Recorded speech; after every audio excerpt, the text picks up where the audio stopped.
Bismillahirrahmanirrahim. Uhayyikum tahiyatan mubarakatan wa salaman atiran 'indillah. Tahiyatul Islam, tahiyat ahlil jannah. Assalamualaikum warahmatullahi wabarakatuh. Alhamdulillah. Alhamdulillahilladzi amarana bil ittihadi wat taqwa. Walhamdulillahilladzi nahana 'anit tafarruqi wattiba'il hawa. Wassalatu wassalamu 'alan nabiyil mujtaba wa 'ala alihi wa ashabihi ahlas sidqi wal wafa. Wa qad qala Allah ta'ala fi kitabihil karim ba'da na'udzu billahi minasyaitonir rajim. Ya ayyuhalladzina amanu taqullaha haqqa tuqatih wa la tamutunna illa wa antum muslimun. Wa qala aidan kitabun anzalnahu ilaika mubarakun liyadabbaru ayatihi wa liyatadhakkara ulul albab. Wa qala aidan wa minhum ummiyuna la ya'lamuna al-kitaba illa amaniyya wa inhum illa yadhunnun. Fa inna asdaqal hadithi kitabullah wa khairal hadi hadi Muhammadin sallallahu alaihi wasallam wa syarrul umuri muhdatsatuha fa inna kulla muhdatsatin bid'ah wa kulla bid'atin dhalalah wa kulla dhalalatin finnar. Ma'asyiral muslimin wa zumratal mu'minin, a'azzakumullah. Kita bersyukur kepada Allah Subhanahu wa ta'ala. Kita perdalam kesadaran akan begitu banyak kenikmatan yang telah diberikan kepada kita.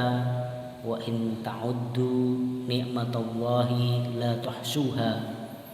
Jika kita hitung-hitung kenikmatan Allah Subhanahu wa ta'ala, tidak akan mungkin bisa.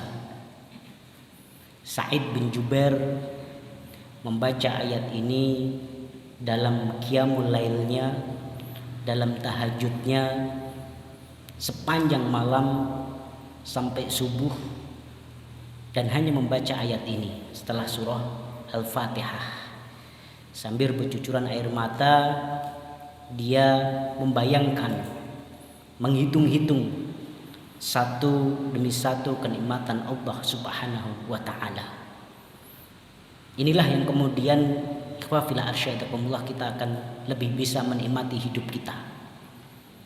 Karena kalau yang ada di depan mata kita adalah musibah demi musibah, yang ada dalam benak kita petaka demi petaka, yang ada dalam pikiran kita kesulitan demi kesulitan, kesusahan demi kesusahan hidup, kita nggak jadi bahagia dan kita tidak bisa menikmati hidup ini.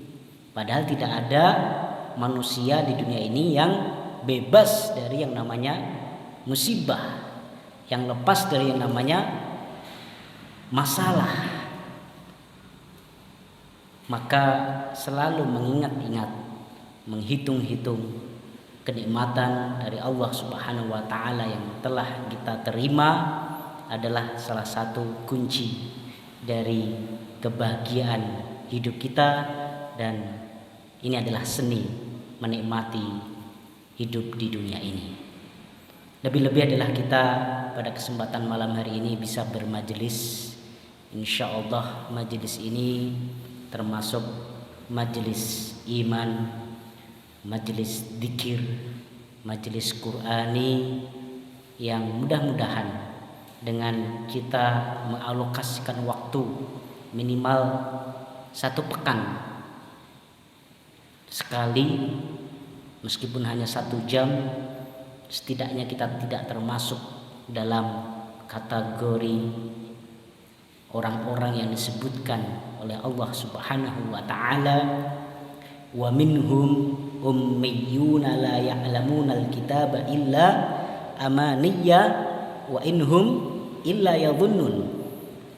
Dan dari mereka, dari orang-orang yang diberi kitab, itu ada yang namanya ummiyun. Ummiyun. Ummiyun ini kalau secara bahasa Arab artinya sebenarnya adalah orang yang buta huruf. Ya, tidak memahami baca tulis. Siapakah mereka ummi yang dimaksud dalam ayat ini? Ternyata maksudnya berbeda. Siapakah mereka? La ya'lamunal kitaba illa amani. Mereka tidak mengetahui dari kitab mereka. Ya. Kalau umat terdahulu, mereka tidak mengetahui dari Injil mereka, tidak mengetahui dari Taurat atau Zabur mereka. Kalau kita sekarang tidak mengetahui dari Al-Quran kita, illa amani, kecuali hanya angan-angan, kecuali hanya hayalan-hayalan. Wa inhum illa yadhunnun, dan tidaklah mereka kecuali hanya mengira-ngira saja. Imam Asy-Syaukani dalam Fathul Qadir tafsirnya ya menjelaskan bahwasanya yang dimaksud dengan ummi di sini adalah orang-orang yang tidak mengetahui dari kitab suci itu kecuali amani. Dan amani itu apa? Amani itu adalah mujarradut tilawah, hanya sekedar tilawah. Ya. Amani itu kalau bahasa Arab secara kata artinya adalah angan-angan atau hayalan. Ya. Tapi Imam Asy-Syaukani mengartikan di sini amani itu adalah mujarradut tilawah biduni tafahum wa tadabbur, yaitu sekedar membaca tanpa berusaha untuk memahami dan mentadabburi. Wa inhum illa yadhunnun. Ya, dan tidaklah mereka kecuali hanya mengira-ngira. Dan pendapat ini dikuatkan oleh Ibnu Qayyim Al-Jauziyah ya, bahwasanya dalam ayat ini Allah mencela ya sebagian dari ahli kitab terdahulu bagaimana mereka membaca Alkitab, membaca kitab suci yang diturunkan kepada mereka tetapi tidak berusaha untuk memahaminya. Ya. Iki apa to jane artine? Iki apa to jane isine gitu ya. Udah dihatamkan berkali-kali, dibaca depan sampai belakang ya. Tapi tidak tergerak hatinya untuk mencoba memahami atau mentadabburi. Nah, ikhwah fillah arsyadakumullah, insyaallah majelis kita ini ya meskipun masih sangat terbatas tetapi merupakan usaha kita untuk tidak termasuk dalam kategori orang-orang yang dicela oleh Allah Subhanahu wa taala dan dikatakan sebagai ummiyun, orang-orang yang buta. Padahal bisa baca tulis tapi disebut ummi, buta huruf. Ya. Buta aksara, tidak mengetahui dari kitab suci kecuali hanya perkiraan-perkiraan. Hanya sekedar angan-angan saja. Ya, ini harus kita syukuri dan mudah-mudahan Allah Subhanahu wa taala memberikan keistiqomahan kepada kita semuanya. Salawat dan salam tak jemu-jemunya kita haturkan pada junjungan kita Nabiullah Muhammad sallallahu alaihi wasallam, qudwah kita, uswah kita, tauladan kita, dan insyaallah salawat kita merupakan bukti dari cinta kita, salah satu bukti dari mahabbah kita kepada Rasulullah sallallahu alaihi wasallam. Dan beliau sendiri sudah mengingatkan, man shalla alayya salatan wahidatan sallallahu alaihi biha ashran. Barang siapa yang bersolawat kepadaku satu kali saja, maka Allah Subhanahu wa taala akan membalas solawat tadi sebanyak 10 kali. Ya. Jadi ikhwah fillah arsyadakumullah, ibadah solawat ini jangan sampai kita lewatkan. Ya. Minimalnya 10 kali lah tiap pagi dan sore, itu minimalis banget. Ya, minimalis banget sebagaimana dalam beberapa riwayat yang ada pada zikir pagi dan sore yang memang disunahkan. Ya. Kalau bisa lebih banyak lagi. Ini keutamaan dahsyat sekali. Ya, barang siapa yang berselawat kepadaku satu kali saja, maka Allah Subhanahu wa taala ya, Jadi bukan sekedar yang membalas itu Rasulullah, karena ada riwayat yang lain yang insya Allah sahih juga, bahwasanya ketika kita sholawat kepada Rasulullah itu Allah Subhanahu wa taala mengembalikan ruh Rasulullah SAW kepada jasad beliau untuk apa? Untuk membalas sholawat kita. Jadi kalau kita sholawat dan salam kepada Rasulullah, ruh beliau dikembalikan agar Rasulullah menjawab salam kita. Jadi kita didoakan balik oleh Rasulullah SAW. Dan dalam hadis tadi bukan hanya sekedar Rasulullah yang membalasnya, tapi yang membalas siapa? Juga Allah Subhanahu wa taala, sallallahu alaihi. Allah yang membalasnya selain Rasulullah juga. Bukan hanya sekali tetapi 10 kali. Asyra, sallallahu alaihi biha asyra. Ya. Jadi ini sekali lagi marilah kita perbanyak sholawat kepada Rasulullah SAW dengan penuh kecintaan, dengan penuh penghayatan, dan tentu ini bukti cinta kita kepada Rasulullah SAW, bukti rindu kita kepada beliau, dan tentu wujud nyatanya adalah bagaimana kita berusaha untuk mengikuti sunnah-sunnah Rasulullah SAW. Ma'asyiral muslimin wa zumratal mu'minin, kemarin kita telah membahas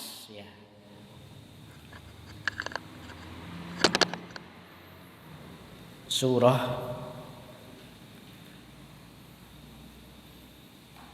Yasin ayat 33 sampai pada 36 ya. Bagaimana Allah Subhanahu wa taala menghidupkan tanah gersang, tanah yang mati, kemudian mengeluarkan darinya tumbuh-tumbuhan, biji-bijian, di mana dari situlah manusia makan. Kemudian juga darinya Allah Subhanahu wa taala menjadikan kebun-kebun dari kurma, dari anggur-anggur, dan mengalir darinya mata air. Dan itu semua adalah agar manusia makan dari buah yang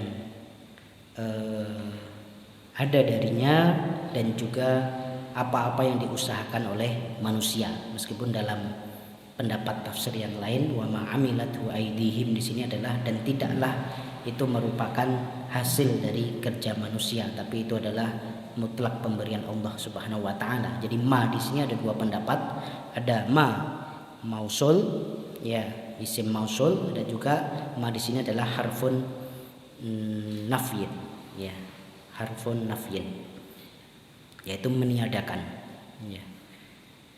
Kemudian Allah mengingatkan afala yashkurun ya. Dan Allah juga menjelaskan Maha Suci Allah yang telah menciptakan segala sesuatu dengan berpasang-pasangan, dan apa yang tumbuh dari bumi dan juga dari diri mereka sendiri. Wa mimma la ya'lamun, kemarin sudah kita jelaskan ya. Wa mimma la ya'lamun ini sebenarnya kalau kita mempunyai kepekaan ya atas apa yang Allah sampaikan, ini merupakan peringatan dari Allah Subhanahu wa taala. Betapa banyak segala sesuatu itu yang belum kita ketahui ya. Wa mimma la ya'lamun, Allah ciptakan segala sesuatu dengan berpasang-pasangan ya. Kemarin sudah kita jelaskan tentang penelitian-penelitian yang terkait dengan itu, bagaimana para ahli ya, seperti apa yang ditulis oleh para peneliti dari University of Sydney ya. Para ahli berpendapat ada sekitar 8,7 spesies di bumi ini ya, 8,7 juta spesies di bumi ini ya. Ada juga yang berpendapat ada sekitar 5,4 juta spesies. Ada juga yang berpendapat lebih dari itu, ada 1 triliun spesies. Ya. Dan ternyata ya, kalau kita pakai pendapat yang minimalis tadi ya, atau pertengahan 8,7 juta spesies itu, yang dikasih nama baru 25%. Ya. Itu yang dikasih nama. Yang lainnya nggak tahu itu apa, dinamakan apa juga belum tahu, masih proses. Ya. Bahkan terdeteksi saja belum. Ya, itu baru perkiraan. Ya. Itu kalau betul jumlahnya 8,7 juta spesies. Nah, kalau jumlahnya itu 1 triliun, berarti yang dikasih nama oleh manusia itu baru ya sekitar 1%. Kurang, masih ada 99% yang kita nggak tahu. Itu belum lagi masalah makhluk yang berpasang-pasangan kaitannya dengan ditemukannya positron, ya, yang bagian dari elektron. Nah ini ikhwafil arsyadakumullah, ini betapa menunjukkan kita itu manusia adalah makhluk Allah yang lemah, makhluk Allah yang dikasih ilmu itu hanya seujung kuku. Ya, kalau dalam hadis itu disebutkan ya, ilmu yang diberikan kepada manusia itu hanya ya, kalau jari kita dicelupkan di air laut atau samudra, diangkat, nah tetesannya itu. Ya, padahal ilmu Allah itu ya samudra itu, bahkan lebih luas daripada itu semua. Ya, ini membuat kita seharusnya lebih tawadhu. Ya, sehebat apapun kita, semampu apapun kita, semaju apapun teknologi kita. Ya. Kemudian insyaallah kita akan lanjutkan pada ayat ini. Pada malam hari ini ayat yang ke-37. Ini kalau yang masih seirama, senada sampai ayat 40 ya. Silahkan dibaca ayat 37 sampai ayat 40. Silakan deh.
Shadaqallahul azim wa sadaqa rasuluhul karim. Ikhwafil arsyadakumullah, pada ayat ini setelah Allah Subhanahu wa taala mengajak kita untuk bertafakkur, untuk melihat, untuk mengamati ciptaan-ciptaan Allah Subhanahu wa taala yang ada di bumi, di atas muka bumi. Ya, fenomena-fenomena alam yang ada yang bisa kita lihat dengan mudah. Ya, maka pada ayat ini dan beberapa ayat berikutnya Allah mengajak kita untuk mentafakuri, untuk merenungi, untuk melihat ayat-ayat Allah Subhanahu wa taala yang ada di langit. ya, yang ada di langit. Ya. Wa ayatul lahum, dan sebuah ayat bagi mereka, ya, bagi manusia, tanda-tanda kekuasaan Allah Subhanahu wa taala, al-lail, yaitu malam. Ya. Naslahu minhun nahar, di mana kami gantikan darinya siang. Faidahum mudlimun. Ya, kalau Imam Al-Qurtubi, ya, menjelaskan faidahum mudlimun di sini adalah faidahum dakhiluna fid dhalam. Maka kemudian mereka manusia atau alam semesta ini masuk dalam kegelapan malam. Ya. Ini Allah Subhanahu wa taala mengajak kita untuk tafakkur, untuk merenungi pergantian malam dan siang. Dan ini adalah kekuasaan Allah Subhanahu wa taala yang luar biasa. Yang dari ayat ini, ya, sebagaimana disebutkan oleh Ibnu Katsir, ya, dan juga Imam Al-Qurtubi dalam Jami' Ahkamil Quran, ya, merupakan ayat ala tauhidillah wa qudratihi wa wujubi ilahiyatihi, ya, atau uluhiyatihi, merupakan tanda akan keesaan Allah Subhanahu wa taala, tanda akan kekuasaan Allah Subhanahu wa taala, dan, ya, kepastian akan ketuhanan Allah Subhanahu wa taala. Ya. Karena itu bukan kerjaan manusia. Ya. Membuat siang dan malam itu bukan kerjaan manusia. Manusia nggak bisa membuat itu. Ya, membuat ruangan menjadi terang pakai lampu bisa. Membuat ruangan menjadi gelap dengan ditutup rapat bisa. Tetapi kalau membuat siang dan malam, ya, ini nggak bisa. Dan ini juga hal yang tidak bisa dibantah oleh para tughat, para tiran, ya, seperti Namrud, Fir'aun dan lain sebagainya. Ketika mereka semuanya mendaku bahwasanya mereka adalah ana rabbukumul a'la, aku adalah Rob kalian yang paling tinggi, ya, ketika kemudian dilawan dengan hujjah akliyah, dengan argumen, ya, logika sederhana, oke, mereka bisa membunuh, ya, dalam artian dengan upaya membunuh, ya, menusuk, memotong leher dan lain sebagainya sampai mati seseorang, membiarkan hidup atau dibunuh, itu bisa saja. Tapi kemudian kalau disuruh menghadirkan siang atau malam, ya, atau membalik, ya, memunculkan matahari dari barat, ya, nggak bisa.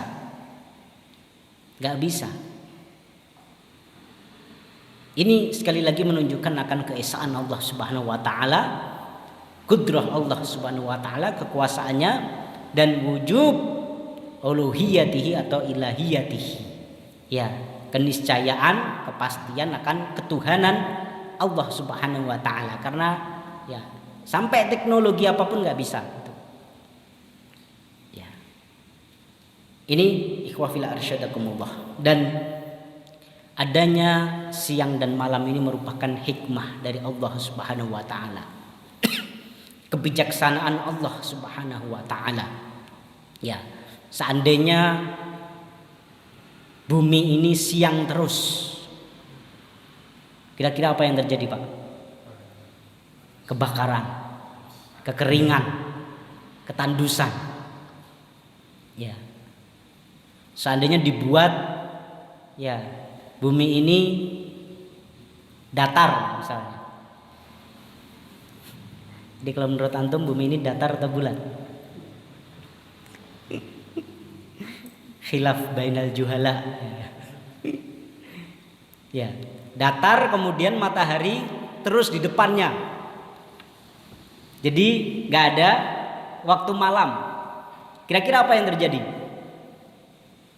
Ya, kekeringan, kebakaran, kepanasan. Ya. Dari satu sisi bumi. Ya. Sebaliknya, kalau hidup di dunia ini isinya malam saja terus, kira-kira apa yang terjadi, Pak? Beku, jadi es, ya, lembab, lebih banyak lagi penyakit. Ya. Ini adalah hikmah Allah Subhanahu wa taala. Kemudian wa ja'alna al-laila libasa. Allah jadikan malam itu sebagai ya baju bagi kalian, yaitu untuk istirahat. Ya, wa ja'alna an-nahara ma'asha. Kemudian siang itu dijadikan untuk apa? Bekerja. Dan ini sunnatullah. Dan jangan sekali-kali melawan sunnatullah. Ya, kajian habis Isya seperti ini sebenarnya nggak nyunah. Betul atau tidak? Nggak nyunah. Karena apa? Rasulullah SAW pernah bersabda, naha Rasulullah SAW. Ya, ada riwayat yang menyebutkan ini. An-naumi qablaha wal hadithi ba'daha. Yaitu Rasulullah pernah melarang untuk tidur sebelum sholat Isya dan ngobrol-ngobrol yang gak perlu setelah sholat Isya. Jadi sunnahnya setelah sholat Isya itu tidur. Ya. Dan ternyata banyak dibuktikan ya secara ilmiah, secara medis, bahwa tidur yang paling efektif itu adalah ba'da Isya. Nanti tengah malam atau sepertiga malam terakhir bangun. Ya. Itu nggak tergantikan. Antum tidur habis Isya 5 jam, kemudian diganti dengan tidur 10 jam tengah malam sampai subuh bablas. Ya, itu nggak setara. Ya, pengaruhnya terhadap tubuh. Banyak penelitian-penelitian tentang ini. Pengaruhnya terhadap fisik, ya, efektivitas dari tidur itu sebagai istirahat. Ya. Maka sebenarnya apa yang kita lakukan ini darurat. Kalau saya maunya sebenarnya kayak di Masjid Nabawi itu dares itu kajian itu ya antara maghrib sampai Isya. Ya, sebelum maghrib kita kumpul di sini, ya. Habis maghrib langsung lanjut sholat Isya, ya. Habis itu pulang tidur loh ya, jangan malah mampir mampir kafe, ya, atau melakukan pekerjaan-pekerjaan yang lain, tidur. Ya, ini pengaruhnya terhadap imunitas tubuh luar biasa. Ya. Maka kalau di Arab Saudi itu ketika kemarin kita sempat lockdown ya 3 bulan, 4 bulan full, ya masjid ditutup, bener rata seluruh negeri, ya masjid ditutup, ya itu jam 5 sore itu udah nggak boleh keluar rumah, ya sebelum itu boleh keluar rumah tapi cuma di dalam kampung, ke Bakolah itu warung ya, ke toko-toko beli. Nanti kalau pakai mobil di beberapa titik itu dicek ya mau kemana, ada izin atau tidak di aplikasi. Ya, karena memang mereka sangat memahami bahwasanya tidur awal itu sangat baik bagi imunitas tubuh. Ada lagi penelitian tidur awal terutama anak-anak habis isya itu sangat berpengaruh pada kecerdasan otak mereka. Ya. Ini penting ya bagi kita yang masih punya anak-anak, ya, terutama balita, didesain. Karena bisa, didesain itu bisa. Ya, kita atur bagaimana anak-anak itu siang capek nggak apa-apa gitu. Dikontulan sak ya mareme sak kesele dia. Habis maghrib ditahan dulu, jangan tidur dulu, gimana caranya? Habis isya langsung bablas sampai subuh, nggak masalah. Itu pengaruhnya kecerdasan ada penelitian khusus tentang ini. Ya. Pernah dimuat di koran ya, di Timur Tengah, saya pernah baca, luar biasa. Ya. Sebaliknya siang itu buat ya kerja, buat cari ma'isyah. Ya. Nah ini habis kajian ini juga jangan dilanjutkan ngobrol Mas Umam ya.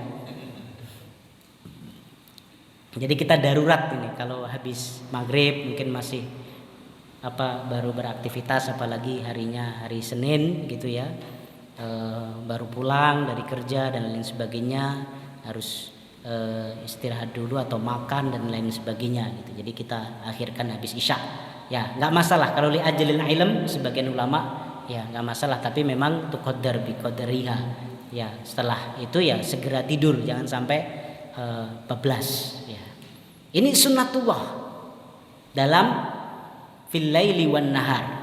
Ini kalau kita lawan ya, terutama anak-anak muda yang suka begadang, ya kadang memang pekerjaan menuntut itu. Wah, piye Ustaz? Aku dodol angkringan nih piye terusan gitu. Ya. Ya namanya angkringan ya malam-malam gitu. Nah, ini coba diatur lah.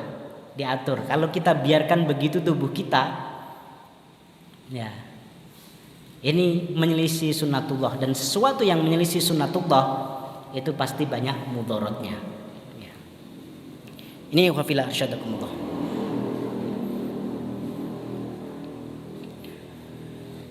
Kemudian ayat berikutnya, ayat yang ke-38, wasyamsu tajri limustaqarril laha, dan matahari itu berjalan atau beredar menuju tempat menetapnya, ya, atau tempat beredarnya. Ya, mustaqor di sini. Ini kalau kita baca dalam tafsir Al-Qur'anil Azim, ya, Ibnu Katsir menukil beberapa pendapat, ada dua pendapat utama ya. Yang dimaksud dengan mustaqor di sini adalah di bawah arsy, yaitu di bawah arsy Allah Subhanahu wa taala. Ya. Jadi tepat di bawah arsy. Ya, dan ini juga dikuatkan oleh beberapa riwayat. Ya, ketika Rasulullah bertanya kepada para sahabat, kalian tahu nggak matahari itu ya setelah terbenam itu kemana? Dengan bahasa yang sederhana ketika itu. Kemudian pendapat yang kedua, mustaqor di sini adalah waktu, ya, di saat kemudian matahari tidak beredar lagi atau tidak bergerak lagi. Yaitu apa? Waktu apa? Matahari nggak beredar lagi waktu apa? Waktu kiamat. Ya. Waktu kiamat. Ya, jadi ada dua pendapat di sini. Dzalika taqdirul azizil alim, itu merupakan ya ketetapan atau desain dari Allah Subhanahu wa taala yang Maha Aziz dan yang Maha Alim. Ya. Jadi di sini dahsyat sekali ya. Kenapa yang dipilih adalah dua asma ini, ya, Al-Aziz, Al-Alim itu adalah asma Allah Subhanahu wa taala. Ya, Al-Aziz di sini menunjukkan izzah. Ya, menunjukkan izzah Allah Subhanahu wa taala, menunjukkan kudrah Allah Subhanahu wa taala, menunjukkan apa? Taskhir, bahwasanya Allah itu mampu memaksa sesuatu untuk berjalan sesuai dengan kehendaknya. Ya. Matahari yang begitu besar itu, ya, matahari yang begitu dahsyat itu, panasnya ya meskipun berjarak dari kita sangat jauh, tetapi panasnya kita rasakan, apalagi kalau dekatnya, ya, itu mampu Allah kendalikan, mampu Allah kontrol. Itu kalau Allah tidak mempunyai sifat izzah, ya, perkasa untuk menaklukkan apapun yang ada di alam semesta ini, maka tidak bisa. Ya. Kemudian Al-Alim di sini adalah apa? Ilmu Allah. Dikkah, ketelitian, ya, itqon, profesionalitas, bahwasanya peredaran matahari itu, peredaran planet-planet yang ada, ya, itu benar-benar Allah kontrol, Allah lakukan dengan sangat teliti. Kalau geseh sedikit pun, ya, bubar, gitu. Hancur. Maka Allah tegaskan dalam surah Ar-Rahman apa? Wa wada'al mizan. Ya, mizan di sini ada yang mengartikan keadilan, ada juga keseimbangan. Ya, keseimbangan yang ada di alam semesta ini antara planet-planet yang ada, ya, tidak ada tabrakan. Diatur bagaimana rotasi bumi, ya, diatur bagaimana revolusi bumi, ya, rotasi itu apa? Berputarnya bumi pada porosnya. Revolusi ini adalah berputarnya bumi mengelilingi matahari. Ya, itu Allah atur dengan sangat teliti. Jadi dengan penuh akurasi, dengan penuh apa kalau bahasa sekarang presisi. Ya. Itqon, teliti. Ini makna dari kemudian asma Allah Subhanahu wa taala yang disebut dari sini adalah Al-Alim. Jadi menggabungkan antara kemampuan, ya, untuk memaksa dengan izahnya, dengan keperkasaannya, ya, barang-barang yang segedem itu, ya, kalau bahasa kita, ya, kemudian teliti, ya, kita aja bawa nyopir apa truk tronton gitu, ya, kita bayangin bahwa truk lewat di jalan yang kecil, ya, apakah kita bisa mengendalikannya dengan baik? Kemudian ya belok kanan kirinya harus tepat. Ya. Baru mikirin itu aja sudah, ya, mumet kalau bukan ahlinya. Kalau bukan kebiasaannya, nggak bisa megang itu. Ya. Ini sesuatu perpaduan antara izzah dan juga al-ilm, perpaduan antara al-qudrah dengan al-addiqah, ya. Kemudian juga kemampuan antara taskhir dengan tetap itqon, ya. Ini ikhwah fillah arsyadakumullah, penting untuk kita ketahui betapa itu semua, ya, merupakan kekuasaan Allah Subhanahu wa taala, dan ini hikmah dari dipilihnya Al-Aziz dan Al-Alim dalam ayat ini. Sebenarnya kan bisa dzalika taqdirullah gitu, ya. Dzalika taqdirullah itu adalah, ya, ketetapan Allah Subhanahu wa taala atau desain dari Allah Subhanahu wa taala, itu kan cukup. Tapi kenapa diganti Allah itu dengan nama yang lain, yaitu Al-Aziz, Al-Alim. Wal qamara qaddarnahu manazila hatta 'ada kal urjunil qadim. Kemudian rembulan ya kami jadikannya mempunyai apa? Tempat-tempat untuk beredar ya. Hingga kemudian kembali lagi kal urjun al qadim. Al-urjun itu apa ya? Ketandan. Ya, ketandan kurma. Ya, al-qadim yang sudah tua. Ya, jadi ketandan kurma itu ada ketandannya. Ya. Jadi kalau sudah tua itu melengkung gitu. Ya, melengkung. Jadi itu apa?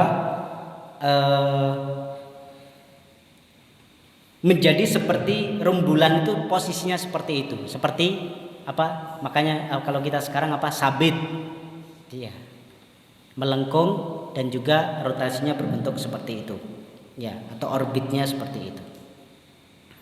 La syamsu yanbaghi laha an tudrikal qamara walal lailu sabiqun nahar. Ya, tidaklah matahari itu apa akan mengejar rembulan, walal lailu sabiqun nahar, dan tidaklah malam itu kemudian mendahului siang. Wa kullun fi falaki yasbahun, dan segala sesuatu itu di atas garis edarnya atau orbitnya. Falak di sini bisa kita artikan garis edar atau orbit, yasbahun itu beredar ya atau berkeliling ya. Ini menunjukkan tadi ketelitian Allah Subhanahu wa taala, gak akan ada tabrakan ya. Kalau ada tabrakan ya nanti kalau kiamat gitu ya. Tapi sekarang ya keesaan Allah Subhanahu wa taala, kudrah Allah Subhanahu wa taala,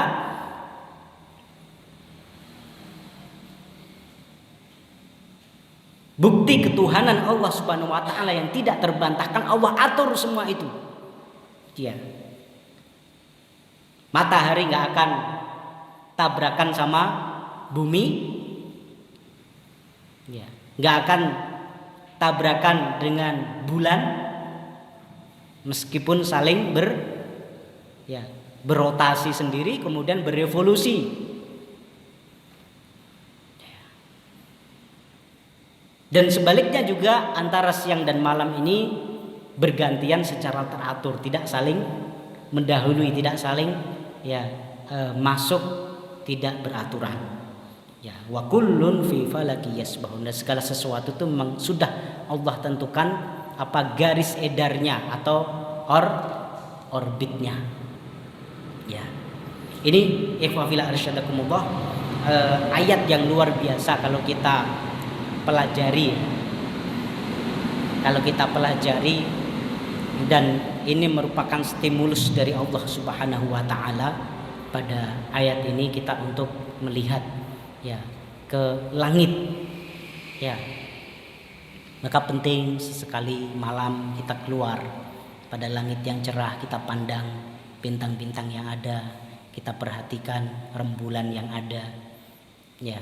Kalau pas lagi purnama ya indah banget, dan bertafakurlah dengan itu semua. Ya, kalau perlu kita ke mana? Ke Buska ya. Itu mungkin yang paling dekat ada di Asalam, kita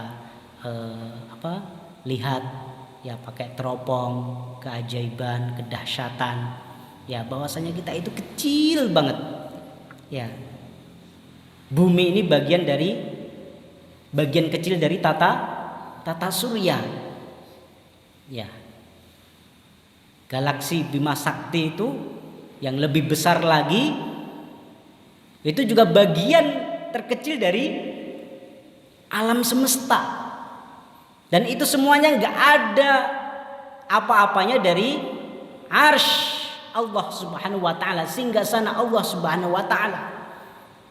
Apalagi jika dibandingkan Allah Subhanahu wa taala yang Allahu Akbar. Allah yang paling besar dari itu semua. Ini ikhwah fillah arsyadakumullah, penting sekali kita melakukan ini. Ya, kadang kesibukan kita, ya, aktivitas kita, dibangunnya gedung-gedung yang tinggi, ini membuat kita itu seperti terpisah dari alam, tidak bisa melihat keindahan langit, ya. Tidak bisa menikmati ya ciptaan Allah Subhanahu wa taala di alam semesta ini.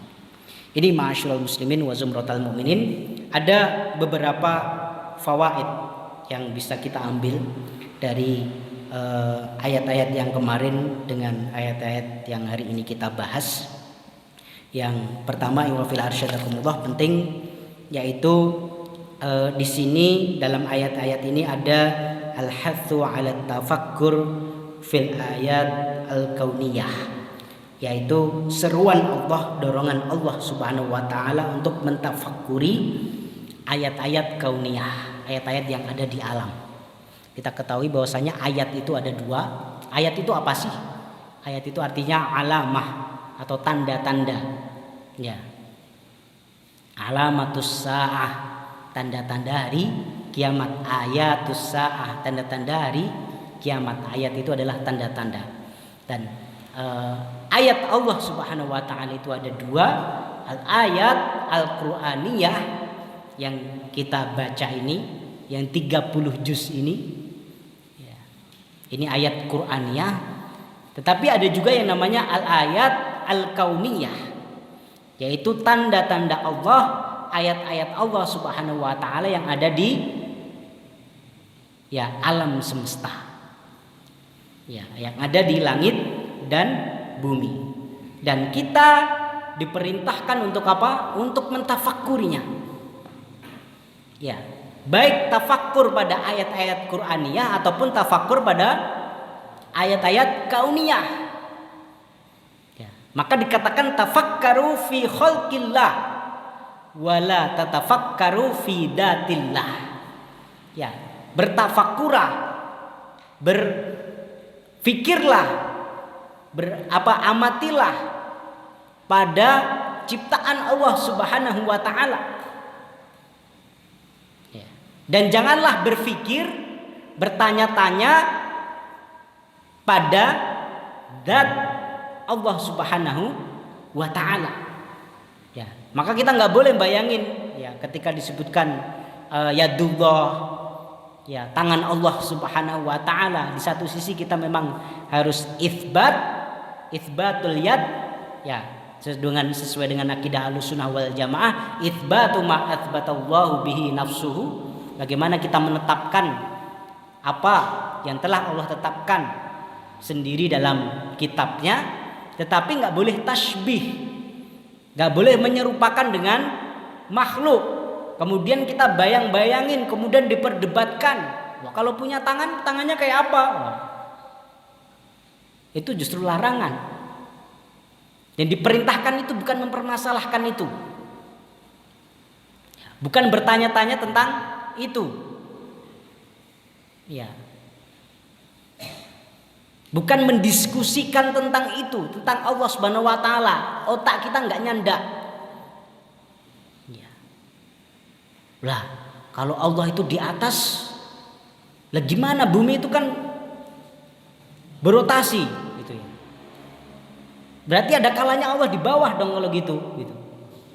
Nah, itu kalau kita pakai akal kita orang nyandak gitu. Itu enggak perlu ditanyakan. Enggak perlu dipikirkan. Tapi tafakkaru fi khalqillah. Ya, berfikirlah, berdiskusilah, berdebatlah ya, tentang ciptaan-ciptaan Allah Subhanahu wa taala. Ya, meskipun riwayat ini ada yang menyebutkan sebagai riwayat yang mauquf ataupun mursal, ya, tetapi insya Allah secara makna benar sekali. Ya, bagaimana kalau kita itu menjadi saintis, menjadi ilmuwan yang konsekuen dan komitmen, ya apa yang kita teliti dari alam ini akan mengantarkan kita kepada Allah Subhanahu wa taala.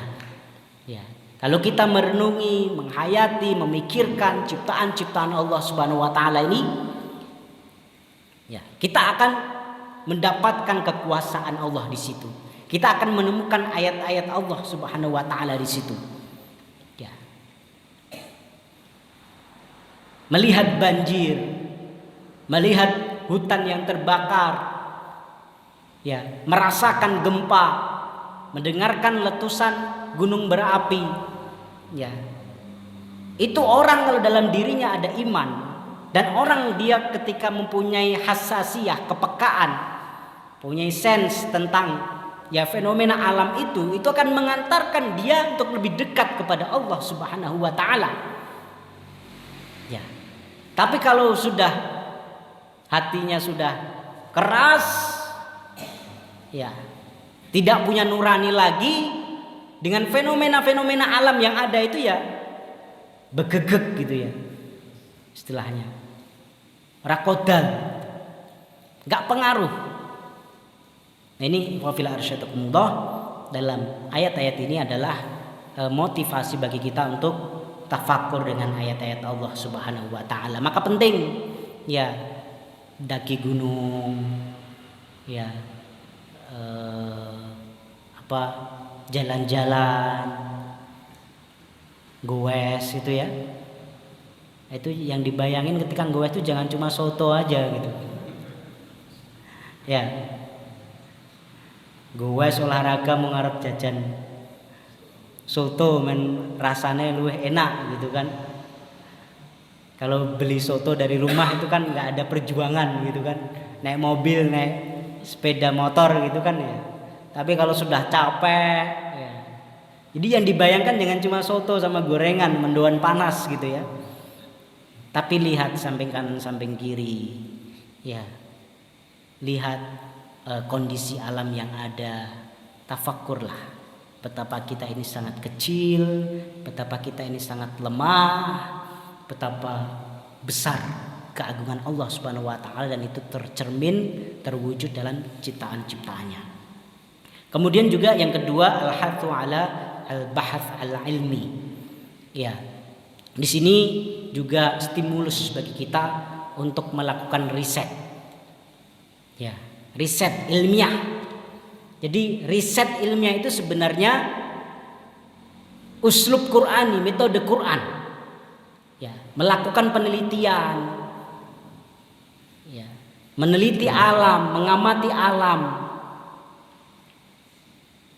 melakukan observasi. Itu perintah Allah Subhanahu wa taala. Jadi ilmuwan itu perintah Allah Subhanahu wa taala. Meneliti itu perintah Allah Subhanahu wa taala. Riset itu perintah Allah Subhanahu wa taala. Ya. Sayang ini belum menjadi atau sedang tidak menjadi habit kita sebagai umat. Ya, menjadi kebiasaan kita, menjadi budaya kita, menjadi peradaban kita. Di saat orang-orang barat sudah meneliti ya, kuman, bakteri, ya, apa yang dilakukan oleh umat Islam? Itu pernah kita lakukan saat kita dulu pada masa kekhilafahan, pada masa kejayaan, pada masa abad keemasan peradaban Islam. Ya. Seperti Abu Bakar Ar-Razi misalnya, dia yang ya dengan penelitiannya, dengan risetnya, dia yang kemudian menemukan tesis yang kemudian menjadi asas, menjadi dasar dari vaksin cacar ketika itu. Ya, di saat Barat masih bingung, ya, ini kita pernah mempunyai budaya riset, tapi sekarang itu di mana? Ya.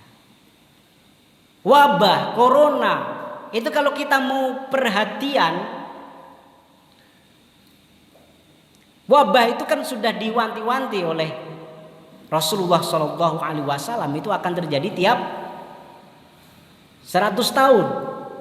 Ada masanya, ada periodenya. Ini kalau kita punya pandangan yang futuristik, ya melihat ke depan, kemudian riset ini benar-benar menjadi ya budaya kita, budaya umat, itu kita sudah persiapan. Ya. Bukan bingung, bukan kalap. Bahkan kemudian menjadi bulan-bulanan orang lain. Jadi lahan bisnis para kapitalis. Ini ikhwah fillah arsyadakumullah yang harus menjadi budaya kita. Riset. Ya, penelitian. Suruh melihat apa yang ada di alam. Kalau orang-orang lain itu mereka nggak punya guidance. Kalau kita punya, Al-Quran itu isinya isyarat-isyarat. Ya, syukur riset kita itu, penelitian kita itu berbasis pada isyarat-isyarat yang ada di Al-Quranul Karim. Ya. Ketika Allah Subhanahu wa taala menyebutkan dalam surat Al-Hadid, wa anzalnal hadid. Ya. Kenapa hadid itu kemudian diturunkan dari langit? Ya, itu kan bisa kita teliti. Sebenarnya asal muasal dari besi itu apa gitu. Dengan isyarat-isyarat yang ada di Al-Quran. Ketika kemudian kemarin Al-Quran menyebutkan beberapa nama tumbuh-tumbuhan, ya kurma, anggur, ya. Itu kemudian bagaimana kita teliti? Ya. Dalam hadis juga berjibun tentang hal ini. Ya, al-ijaz, al-ilmi, kemujizatan dari sisi ilmu dari hadis-hadis Rasulullah Shallallahu Alaihi Wasallam dahsyat sekali. Ya. Afala tatafakkarun. Ya. Ini wafil arsyadakumullah merupakan motivasi bagi kita untuk melakukan riset. Ya. Di saat orang lain mereka sudah mempunyai biological weapon, misalnya senjata biologi, kita kemana? Ya. Bahkan di saat yang lain mereka sudah mempunyai senjata, ya cuaca. Ya. Jadi bagaimana menyerang sebuah negeri dengan mempermainkan cuaca yang ada, mendesain hujan buatan, bahkan mendesain gempa buatan. Kita kemana? Ini wafila arsyadakumullah. Sebenarnya kalau kita mengikuti apa yang ada dalam Al-Quran, ya ini kita akan menjadi benar-benar umat yang unggul, memimpin peradaban di bumi. Dan ini pernah kita lakukan.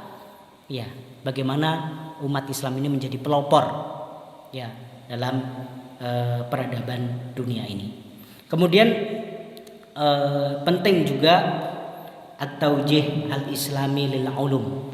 Ya, mudah-mudahan ini bisa kita bahas lain waktu. Intinya bagaimana kita mensibghah, ya, mencelup, memberikan celupan kepada ilmu pengetahuan. Jadi sekarang ini kita dapatkan fenomena, dan itu sengaja dibuat oleh musuh-musuh Islam karena mereka mengetahui ya kalau antara ilmu pengetahuan teknologi itu menyatu dengan wahyu, ya itu dahsyat banget ya.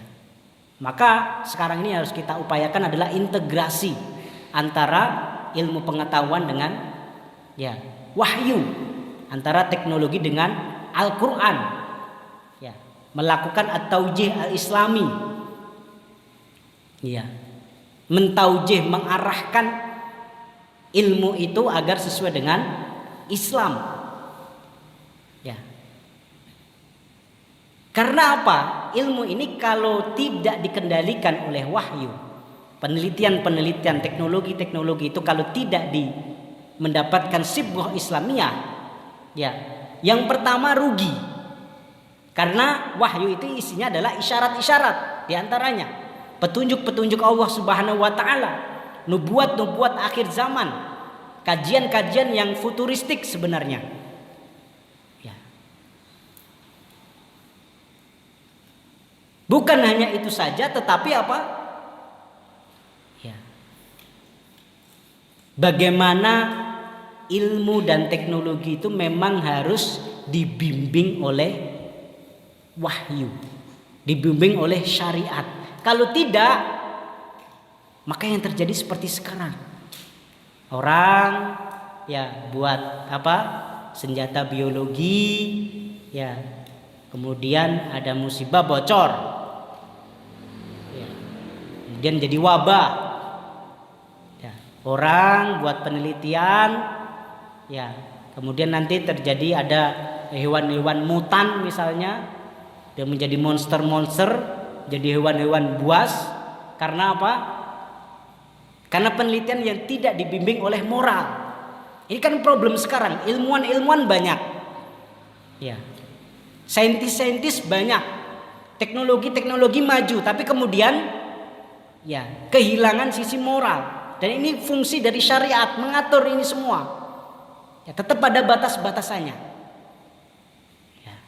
Ini waqfil arsyadakumullah. Kemudian yang terakhir adalah upaya Allah Subhanahu wa taala dan upaya Al-Qur'anul Karim kepada kita untuk lebih dekat dengan alam. Ya, lebih peduli dengan alam. Ya. Lebih perhatian dengan lingkungan. Jadi slogan-slogan go green, ya, kemudian apa-apa yang diserukan oleh seperti NGO internasional seperti Greenpeace dan lain sebagainya, itu sebenarnya konsep Islam, ya, meskipun ada beberapa yang lebay, ya. Tetapi Islam lebih adalah aturan agama, manhaj yang paling detail, yang paling rinci, yang paling kuat mengatur tentang kepedulian, penjagaan akan kelestarian alam. Di mana kita tentang itu? Buang sampah masih di sungai. Ya, itu melanggar syariat. Ya. Ya, polusi udara menyebabkan apa? Pemanasan global warming. Ya. Budaya-budaya kita ini banyak yang tidak cinta alam. Ya. Padahal kalau kita lihat secara fikih aja luar biasa. Perang nggak boleh dalam Islam itu membumi hanguskan. Ya. Itu nggak boleh. Menebang pepohonan. Ya. Bahkan Islam itu mempunyai konsep sampai pada tatanan administrasi kota. Ya, mana ada agama yang ngatur ya kota-kota tertentu nggak boleh berburu binatang, kota-kota tertentu nggak boleh nebang pohon. Ya, nggak ada yang lain. Tapi ada itu dalam Islam. Bagaimana seperti Mekah dan Medina. Ya, ada aturan khusus di tanah haram tersebut nggak boleh apa? Berburu. Berburu di tempat lain halal, tapi di situ nggak boleh. Ya. Nggak boleh apa menebang tumbuh-tumbuhan. Luar biasa aturan Islam. Maka kemarin kita dapatkan berita, ya Madinah itu dinobatkan oleh WHO sebagai kota tersehat di dunia. Ini akhibatifilah rahimakumullah, dan banyak kalau kita gali, ya ada kitab khusus tentang itu, ya membahas tentang kepedulian ya Islam melalui nas-nas yang ada dalam Al-Quran, melalui nas-nas yang ada dalam hadis akan apa? Kesehatan lingkungan, akan kelestarian lingkungan, ya, dan munculnya kerusakan-kerusakan yang ada di bumi ini disebabkan oleh apa? Ya, tangan-tangan manusia yang tidak peduli dengan alam. Dan sebenarnya Islam ya salah satu tujuannya adalah untuk menjaga ini semua. Dan kita harus paham ya bahwasanya misi utama kita datang ke bumi ini dijadikan manusia itu diturunkan. Nabi Adam dulu apa? Diturunkan dari jannah ke bumi ini selain sebagai sebuah iqab, tetapi juga ada misi.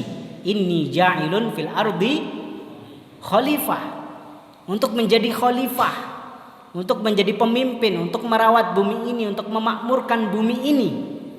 Ya, maka kita sebagai umat paling tidak kita mulai dari diri kita, punya kepedulian, ya, go green, punya kepedulian terhadap lingkungan, ya, melakukan ketika melakukan proyek-proyek harus ada amdalnya, ya, analisa mengenai dampak lingkungan, ya.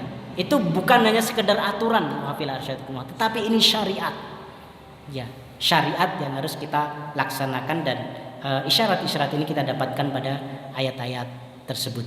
Demikian ikhwafillah arsyadakumullah yang bisa kami sampaikan. Sudah jam 9 ya, kita cukupkan. Kalau ada pertanyaan nanti bisa langsung ketika